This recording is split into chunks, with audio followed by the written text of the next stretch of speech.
At dadalindasal para sa iyong mga Pagtalayo po, may cross tayo. may cross. Malaki muna. Cross examination. Okay, akala ko kasi malaki muna. Sige. Okay. Walong minuto. Pastor,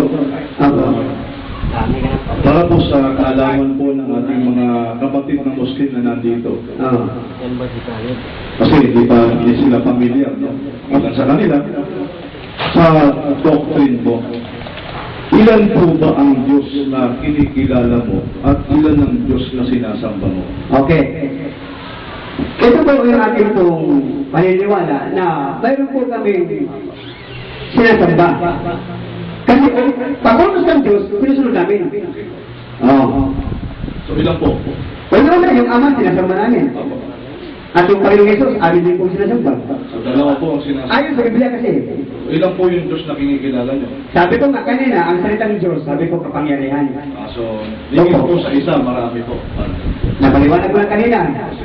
Ang katawag ng Diyos, ito po ay taglay ng may kapangyarihan. So marami po yung Diyos na kinikilala nyo, Pastor. Para maging malinaw po sa kapatid na ito, informative po ito. Opo. Pero ang pinakadakila, ang makapangyarihan sa lahat, yung tinatawag na Ama. Okay po. Sinabi po ninyo, bumaba si Prophet Jesus Oo. mula sa langit. Oo. At meron siyang pinakilalang isang Diyos, Meron. ang Ama. Eh bakit po kayo dalawa Diyos nyo, dalawa sinasamba nyo, marami kayong Diyos? Walang pinag-iba po din sa inyo. Mayroon kayong Allah at meron kayong kinikilala na Muhammad. Ay po, hindi o.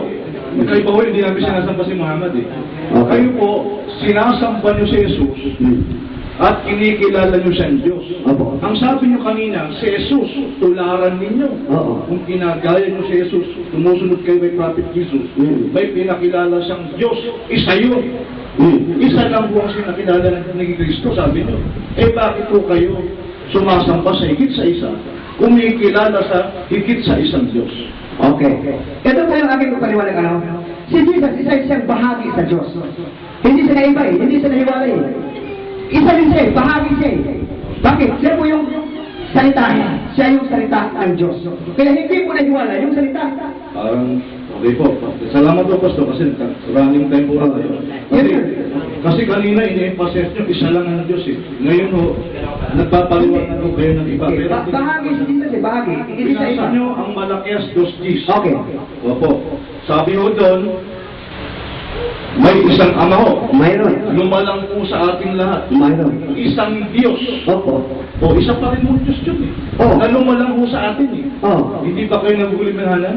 Hindi ba meron tayong isang Diyos na lumalang po sa atin? Pero naman. Ilan po ang lumalang sa atin sa doktrina po ninyo? Yun nga, yung Ama nga, sabi niya, siya yung lumalang sa atin. Isa-isa lang po.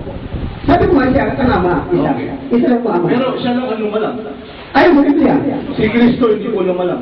Sabi niya doon, si Kristo, sa pamagitan niya, salita siya eh. Eh, wala po sa malakas po tayo. Okay. Si Kristo, sabi ko nga, bahagi siya. Siya yung salita ng Diyos eh. Malinaw po yung sa Malakias binasa niyo. Oo. Ini-emphasize niyo, isa lang ang Diyos. Yung Ama. Yung Ama. Oh, titulo yun. Title yun, Ama. May isang lumalang sa atin. Mayroon.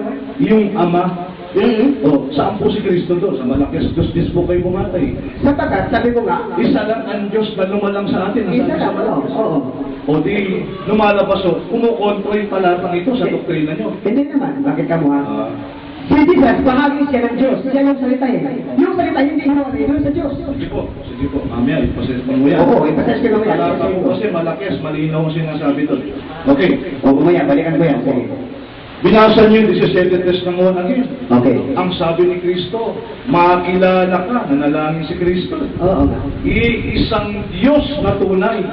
Pag sinabi po bang iisa, may iba pa bang kasama? Pinakilala mo yung Isang Diyos po ang sabi ni Kristo eh. Meron pa bang iba pag sinabing iisa? Pinakilala niya, di ba? Kung siya kinatawang tao, mayroon siyang pinakilala ng Diyos. Hindi sabi niyo kanina, binasa niyo to eh. Oh, John 17. May pinakilala si Jesus na isang Diyos. Mayroon. Yun yung sinasamba ko, yun ang Diyos ko. Eh kaya lang ang Diyos mo, marami. Ang pinapakilala ni Kristo, yung Diyos na tunay, iisa yun.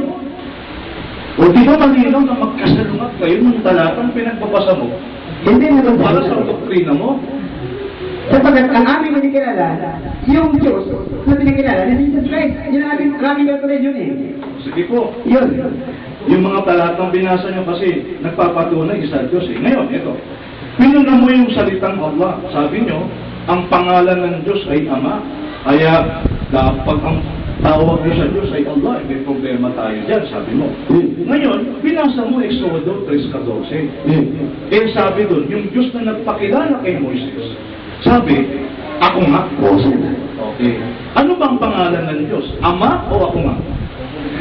Siya ngayong Ama. Sabi mo kasi kanina, Ama lang eh. O ako siya, ako nga. Nagpakilala siya.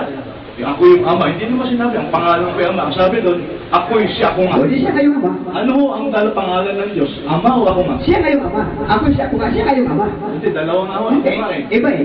Halimbawa, iba, mamaya. Isa lang yan eh. Isa lang yan. Okay. Sa akin, isa lang. Ngayon, binasa niyo isang talata. Sabi ho doon, sumamba sila sa nilalang. Opo. Nadisinsanay sa lumalang. Aha. Okay. Ilan po yung lumalang na sinasabi po sa talatang yun? Eh di yung manlalala, yung sinasabi doon sa siyang lumalang sa ng bagay, yung Ama. Yung Ama. Opo. Isa lang po yun.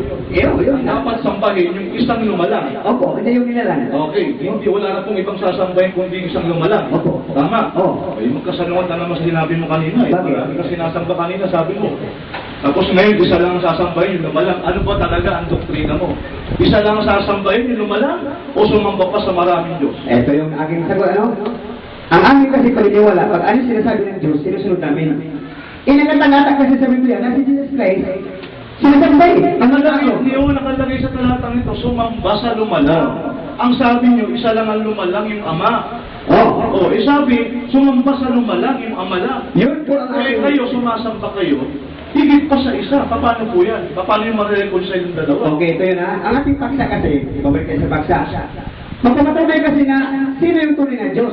Hindi ba din usapan yung sinasamba. Ang ating patunay ito, yung Diyos na kinikilala, na ating kinikilala ng Diyos. Doon mo po i-examine, yung Diyos na pinakilala ko sa iyo. Patunayan mo, hindi tunay yun. Kasi hindi natin problema si Jesus Christ eh. Hindi paksa eh. Wala tayong paksa kay Jesus Christ. Ang ating paksa, yun sa Diyos na aming sinasamba. Binasa po ninyo yung unang Korinto 8:6. Oo.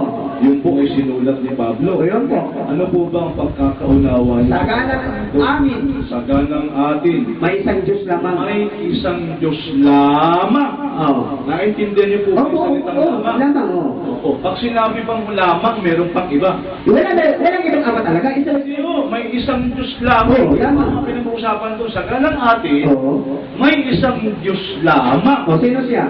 Ang Ang Ama. Ang Ama. O di yung Ama. Di ang Ama lang ang Diyos. Tama po ba? O di yun ang aking katayan eh. Oo. So maliwang po sinabi ni Pablo, sa ganang atin, may isang Diyos lamang. Ilan po? Isa. Sino? Ang Ama. Ama. O yun ang paksa eh. Yung po ang baksa, tama. Sino paksa akin? Hindi man natin paksa si Jesus Christ eh. Ang aking katayan yung Diyos. Okay, salamat po. Ba. Maraming